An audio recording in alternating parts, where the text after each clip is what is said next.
जय श्री कृष्ण, जय श्री राम। पहुंच गए ऋषि श्रृंग अप्सराओं के जगह जहां पर वो सब रह रही थी वन में आकर के। और जैसे ही अप्सराओं ने अपनी ओर आते ऋषि श्रृंग को देखा तो बहुत खुश हुई। क्यों? क्योंकि उनका तो लक्ष्य ही क्या था, ऋषि श्रृंग को पूरी तरह से अपने वश में करना, और कर लिया। अपने लक्ष्य में वो सफल हुई और एकदम वो ऋषि श्रृंग के सामने गई, उसको और अपने आकर्षण में बांधने के लिए। और क्या कहने लगी?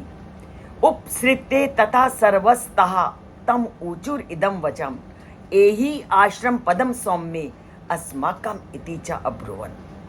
और जैसे ही उन्होंने ऋषि श्रृंग को अपनी ओर आते हुए देखा तो भाग करके उसके सामने गई और कहने लगी, ये हमारा आश्रम है, अर्थात हम सब इस स्थान पर रहती हैं। तुम आओ और हमारे इस आश्रम में अपने पांव रखो।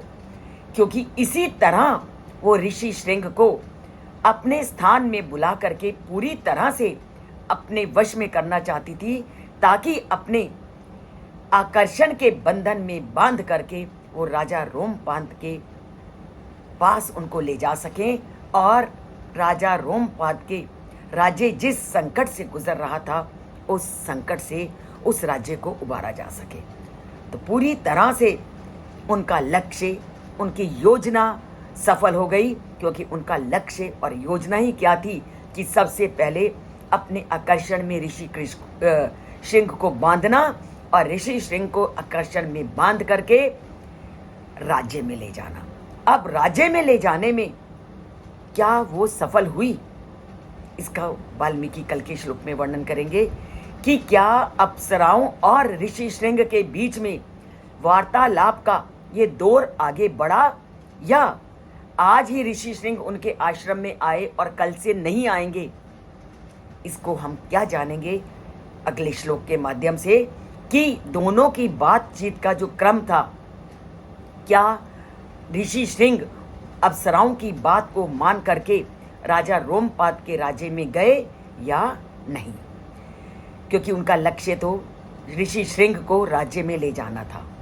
पूरी तरह से वार्तालाप शुरू हो गई और अब जानेंगे कि वो अपने इस आश्रम को छोड़ करके रोमपाद के राज्य में जाते हैं कि नहीं।